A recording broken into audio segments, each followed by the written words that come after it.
Hello everyone, this is Lauren. Welcome to my another vlog. So my dear আপুরা, আজকে আমি বাসায় বসে আমার হেয়ার কালার করব। হেয়ার কালার করার আগে অবশ্যই হেয়ার ব্লিচ করে নিতে হবে যাতে তোমার চুলে পারফেক্টলি কালারটা আসে। মানে তুমি যে হেয়ার কালারটা করতে যাচ্ছ সেই কালারটা করার জন্য আগে তোমার হেয়ারকে সাদা ক্যানভাসে পরিণত করতে হবে। সেটার জন্য তোমার ন্যাচারাল হেয়ার কালারটা রিমুভ করে সাদা করতে হবে এবং তারপর সেটার উপর তোমার ডিজায়ার্ড হেয়ার কালারটা অ্যাপ্লাই করলে এক্সাক্ট অ্যাকুরেটলি ওই কালারটাই আসবে। কালার করার আগে চুলে অবশ্যই শ্যাম্পু করে নিতে হবে। আমার হেয়ার ব্লিচ করা শেষ। Here is the result.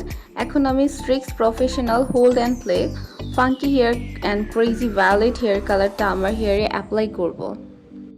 So আমি আজকে যে হেয়ার কালারটি ইউজ করব সেটা হচ্ছে Streax professional hold and play funky colour crazy violet.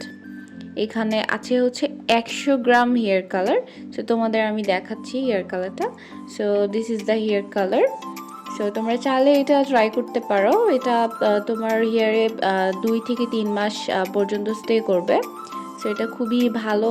So আজকে আমরা দেখতে পারবো এটার আউটকামটা কি আসে।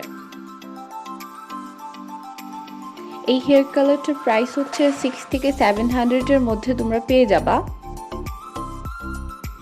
এই হেয়ার কালারটা আমি একটা ফেয়ার থেকে কিনেছিলাম, তখন এটার প্রাইস ছিল I think 600 BDT.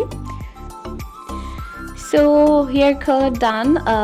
Here is the final look. So এইভাবেই খুব সহজে বাসায় বসে পার্লারের স্টাইলে হেয়ার কালার করতে পারো। সো কেমন লাগলো আমার হেয়ার কালার কমেন্ট সেকশনে জানাতে ভুলো না। See you on my next video. Thanks for watching. Take care. Bye bye.